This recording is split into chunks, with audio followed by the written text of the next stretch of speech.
음악치료학의 이해와 적용 제8장 음악치료 평가와 연구 설계. 음악치료의 평가는 크게 개별 세션에 대한 평가와 음악적 중재 전후를 비교하여 보여진 변화를 살펴보는 평가로 나뉠 수 있다.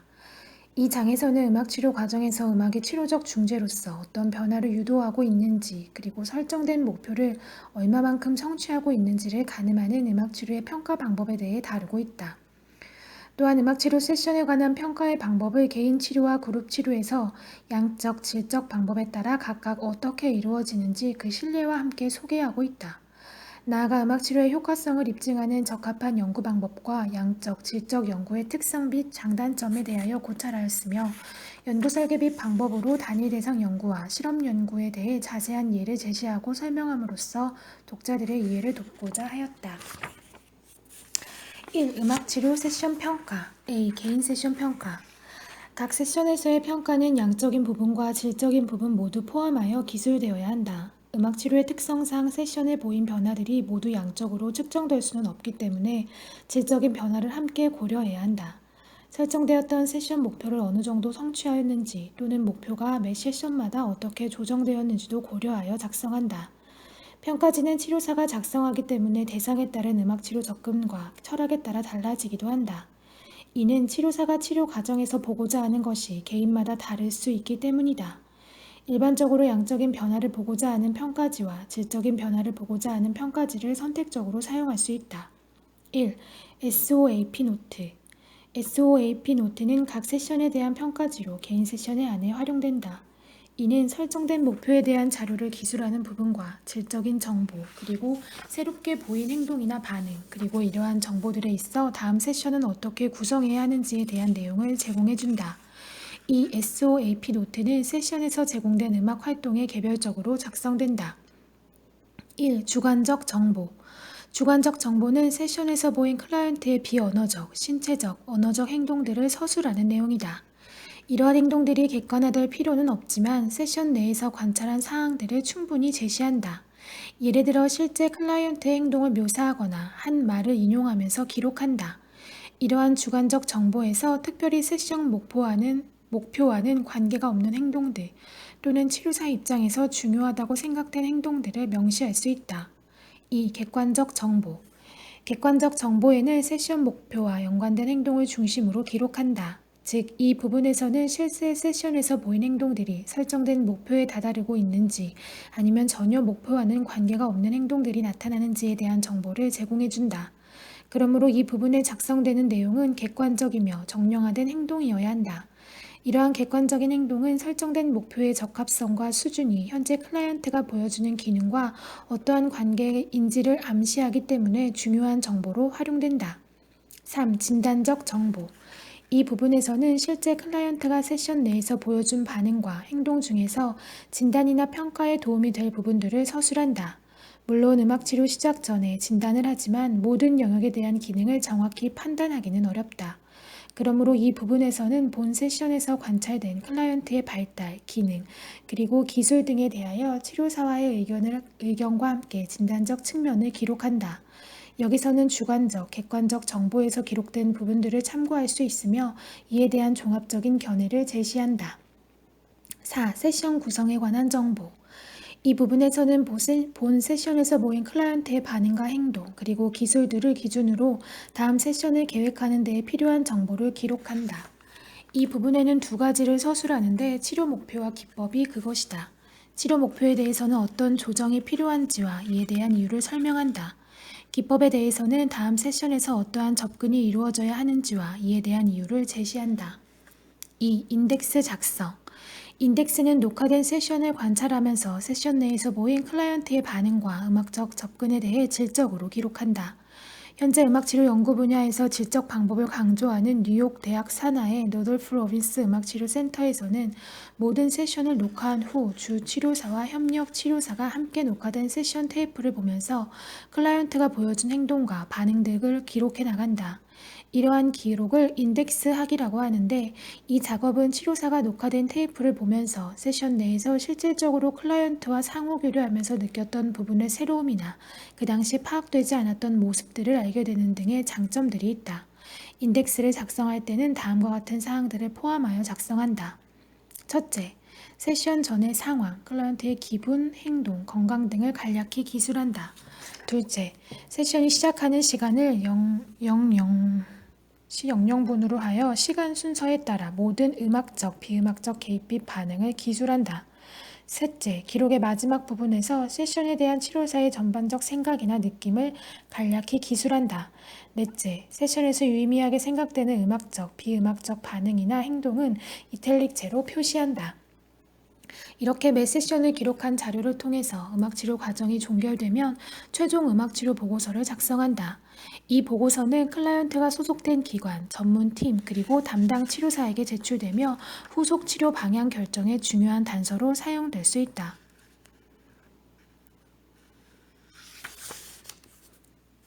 B. 그룹 세션 평가. 집단 세션이 구성되는 과정에서 세션의 내담자들이 어느 정도 공통적인 치료 목표를 가지고 있을 때 그룹 역동성 내의 변화를 유도하기 위해 음악 활동이 제공된다. 그러므로 이러한 집단 치료에서는 다양한 부분들을 평가할 수 있는데 앞에서 명시한 바와 같이 행동의 양적인 변화와 상호작용, 반응에 대한 질적인 현상들을 기술할 수 있다. 집단 치료 세션에서 설정된 목표의 경우 그룹 구성원들의 기능을 고려하여 특정한 행동 기준을 제시하는데 이에 대한 각 클라이언트의 반응을 기록한다. 2. 음악치료 평가, 양적 방법과 질적 방법. 음악이 가지고 있는 연구 도구로서의 독특한 특성으로 인해 사례 연구와 같은 질적 접근을 주장하는 연구자들이 있는가 하면 아직도 음악이 치료적인 도구로 인정을 받으려면 보다 더 객관화된 접근이 필요하다는 이유 때문에 양적 연구를 주장하는 연구자도 있다. 음악 치료가 처음 학문화된 1940년대 중반부터 1980년대 초반까지는 많은 연구들이 양적 접근을 기본으로 하고 있었으나 이후 자연주의적 철학에 대한 인식 강화와 함께 질적 연구에 대한 관심이 증가하고 있는 추세이다. 이러한 철학에 의해 보고자 하는 내용, 가장 적합한 연구 방법, 그리고 데이터 수집 방법에 따라 질적 연구와 양적 연구로 나뉠 수 있다. 용어에서 시사하는 바처럼 이 두 가지 방법 간의 주요 차이점은 양적 연구는 정량화할 수 있는 데이터를 다룬다는 것이고 질적 연구는 정량화될 수 없는 내용적인 자료를 다룬다는 것이다. 인간 행동을 보는 시각과 해석에 대한 각기 다른 철학적 논점을 가지고 있기 때문에 두 가지 방법 중 어떤 방법을 선택하느냐를 결정하는 것은 치료사의 개인적인 치료 철학과도 연관된다. 양적 방법을 사용하는 경우 치료사는 진단 평가가 시작되기 이전에 미리 목표를 설정하고 목표 영역에 대한 정의를 내린다. 그 다음 목표 영역과 연관된 몇 가지 행동적 변인을 규명하고 이에 대한 조작적 정의를 제공한다. 반면 질적 방법의 경우에는 연구를 진행하면서 목표 및 목표 영역이 자연스럽게 부각되도록 지켜보며 이에 따라 정의를 내리고 그 영역도 규명한다. 규명된 행동에 대한 자료는 정량화되는 대신 서술적으로 기록되는데 목표 행동과 연관된 환경적인 자극 혹은 대상자 내면의 문제 등을 분석하는 작업을 중심으로 전개된다. 양적 연구에서 데이터를 수집하는 경우 치료사는 선행 연구를 통해 효과적이라고 이미 입증된 표준화된 수집 방법을 선택할 것을 권유한다.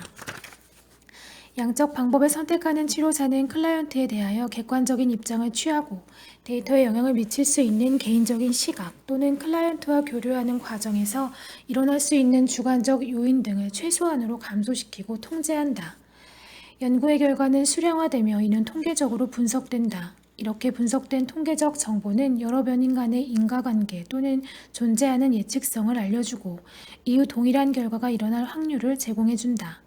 양적 연구는 가능한 한 객관적이고 과학적인 결과를 도출하고자 하는 데 목적을 두기 때문이다. 또한 양적 연구에서는 관찰 가능한 행동을 대상으로 하기 때문에 수집된 자료의 객관성을 강조한다. 이에 반해 질적 접근을 할 경우 치료사는 수집된 자료를 중심으로 클라이언트의 개별적인 필요에 따라 음악 접근 방법을 계속적으로 고안하고 수정한다. 질적 방법을 선택하는 치료사는 연구 과정에서 치료사의 주관이 불가피할 뿐 아니라 필연적이라고 간주하여 개인적 변인을 통제하지 않는다. 따라서 계속적으로 발전하고 변하는 치료사와 클라이언트 간의 관계를 토대로 클라이언트를 이해하기 위한 새로운 시각과 접근을 시도한다. 또한 클라이언트와 치료사의 교류와 이에 대한 결과는 상호 의존적이므로 연구가 어떻게 진행될지 예측하기가 힘들다. 때문에 가설을 미리 설정하기보다는 관찰의 전개와 함께 이슈화되는 주제를 중심으로 연구 초점이 맞추어진다. 그러므로 질적 연구에서의 결과는 미리 계획된 연구 문제에 대한 답변이 아니라 자연적인 상황에서 보이는 현상적인 쟁점들을 기록하고 분석하는 과정에서 도출된다. A. 양적 연구의 장단점. 음악치료 임상과 관련되어 크게 질적 연구와 양적 연구로 연구가 실행될 수 있다.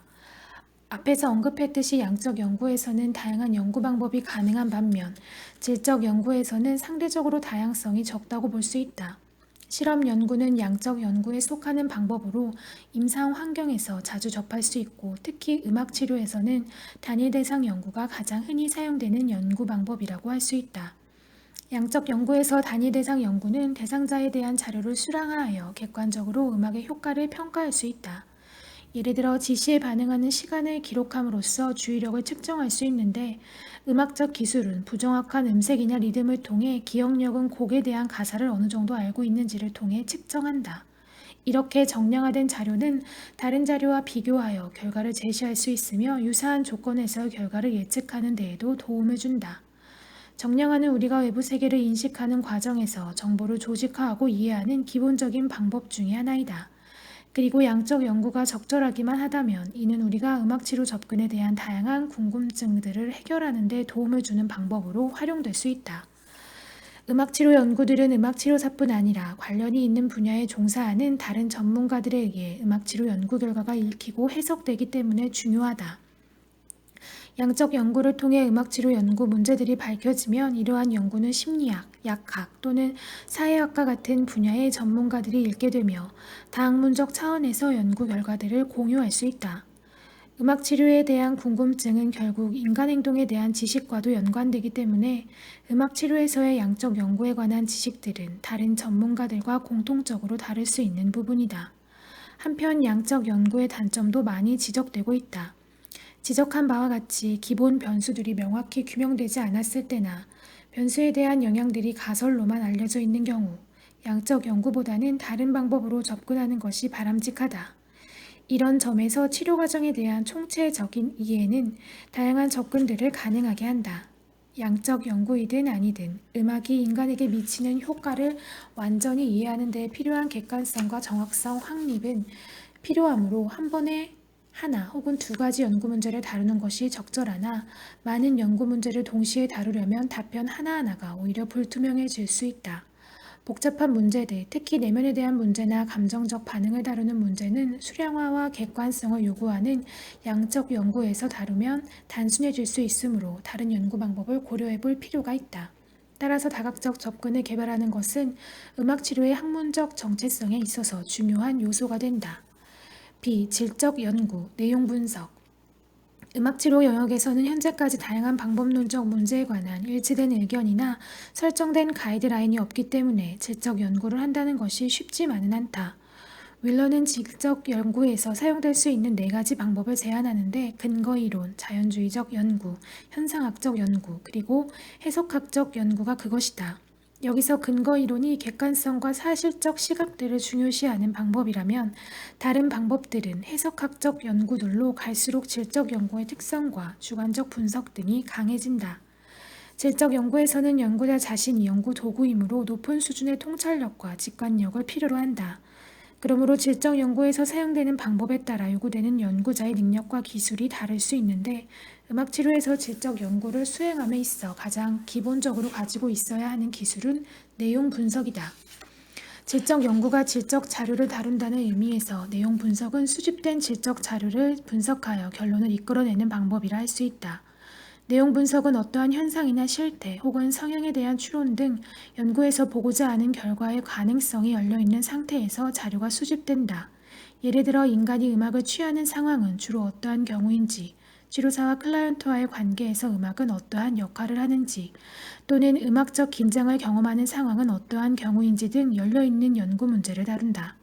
내용 분석의 가장 첫 단계에서는 연구에서 보고자 하는 현상이 결정되면 이에 대한 답변과 반응을 보기 위한 적절한 설문지나 행동을 볼 수 있는 상황 등을 제시한다. 설문지인 경우 모든 문항들이 열린 질문으로 되어 있으며 상황적 관찰의 경우는 참여자의 모든 행동들을 비디오로 녹화해둔다.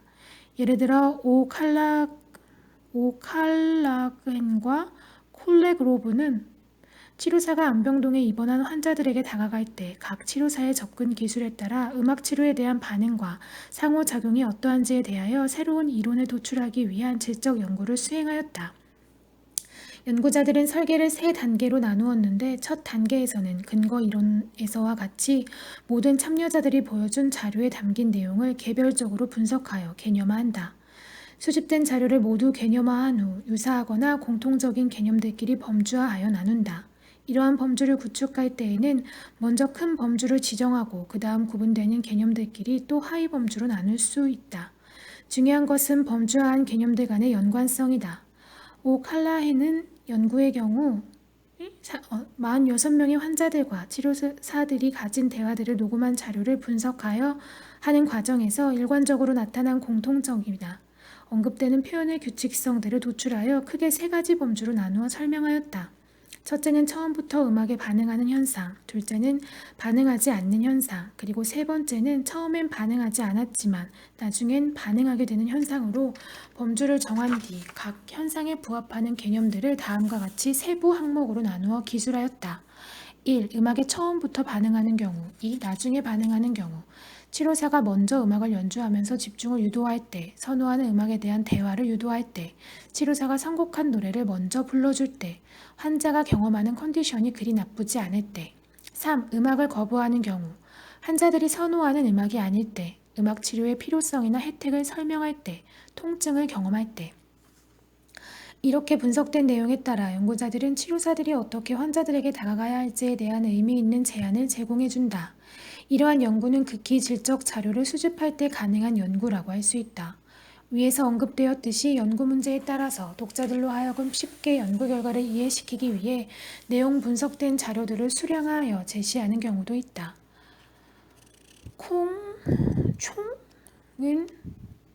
총은 사람들이 가지고 있는 자신들의 목소리에 대한 주관적인 의견과 노래 능력에 대한 평가가 자긍심과 어떠한 관계가 있는지를 보기 위해서 참여자들로 하여금 가창활동에 참여하게 한 후 다음과 같은 질문에 답하게 하였다. 질문에 대한 답변들을 모두 녹음하여 기록하였는데 기록한 자료들은 먼저 목소리 설명에 대한 형용사들을 중심으로 개념화하였고 크게 긍정적 시각, 부정적 시각, 그리고 중립적 시각으로 나누었다. 마지막 질문은 내용 분석을 통해 결과를 정리하였는데 분석을 통해 개발된 개념들은 다음과 같은 범주들로 나뉘어졌다. 다음은 각 범주에 대한 예의다. 1. 당신의 목소리에 대한 전반적으로 설명해 보세요. 당신은 말할 때 목소리가 만족스러우십니까? 2. 당신이 노래할 때 목소리를 설명해 보세요. 노래할 때 당신의 목소리가 만족스러우십니까? 3. 방금 하신 노래에 대해서 어떻게 생각하세요? 4. 다른 사람들이 노래를 들었다고 했을 때 그들이 당신의 노래에 대해서 어떻게 생각할 수 있을까요? 5. 당신은 자신이 노래를 잘한다고 생각하세요? 6. 노래하기를 즐기세요? 그 이유는? 1. 노래를 즐긴다. 자기 표현. 예, 언어로 표현할 수 없는 것을 노래로 표현할 때가 있어요. 몇 페이지의 의미 대신 노래 한 곡으로 전할 수도 있죠. 심미적 경험. 예, 소리가 너무 아름다워서 거기에 매료되기도 하지요. 의사 전달. 예, 난 나의 생각들을 노래를 통해서 전달해요. 가사가 많은 것을 말해주죠. 스트레스 감소. 예, 긴장이 느껴지거나 스트레스가 쌓이면 노래를 불러요. 너무 좋아지죠. 이 외엔 다른 방법은 없을 것 같아요. 영적 의미. 예, 나의 목소리는 신께서 주신 선물이에요. 노래도 신께서 주신 능력이지요. 나의 악기. 예, 내 안에 있는 나의 고유의 악기죠. 특별히 다른 악기가 없어도 내 안에 있기 때문에 언제든지 활용할 수가 있잖아요. 개인의 정체성. 예, 내 목소리는 내가 누구인지에 대한 나의 정체성이라고도 할 수 있죠. 반영과 자아실현. 예, 사람들 앞에서 노래하고 싶어요. 소리를 통해 그들에게 인정받고 다가가고 싶어요. 기분 전환. 예, 노래를 하면 훨씬 기분이 나아져요. 2. 혼자서 노래할 때만 즐긴다. 라디오에서 음악이 나오면 노래를 불러요. 절대 다른 사람들 앞에서는 노래를 안 불러요. 3. 전혀 즐기지 않는다. 난 노래 부르는 것을 너무 싫어해요. 내 목소리는 정말 끔찍하거든요. 이렇게 질적 연구는 내용과 자료의 유형 그리고 관점에 따라 다양한 차원에서 질적 깊이가 달라질 수 있다. 자료를 표현하는 방법을 근거로 질적 접근법과 양적 접근법으로 구분하는 것은 연구 상황을 바라보는 하나의 관점이다. 자료 표현이라는 관점에서 질적 연구자와 양적 연구자 모두 질문의 형식을 정하고 자료를 수집, 분석하고 최종 보고를 한다는 공통점을 가진다. 어떤 연구자는 질적 연구를 통해 볼 수 있는 사실과 양적 연구를 통해 볼 수 있는 사실이 다르지만 이 두 가지 접근은 상호 보완적으로 사용될 수 있다고 한다. 이러한 맥락에서 내용 분석을 통해 질적 결과를 얻고 이를 수량화하여 양적 결과를 얻는 것은 독자들에게 연구에서 얻어질 수 있는 사실들을 다양한 시각에서 제공해 준다는 점에서 많은 의미가 있다.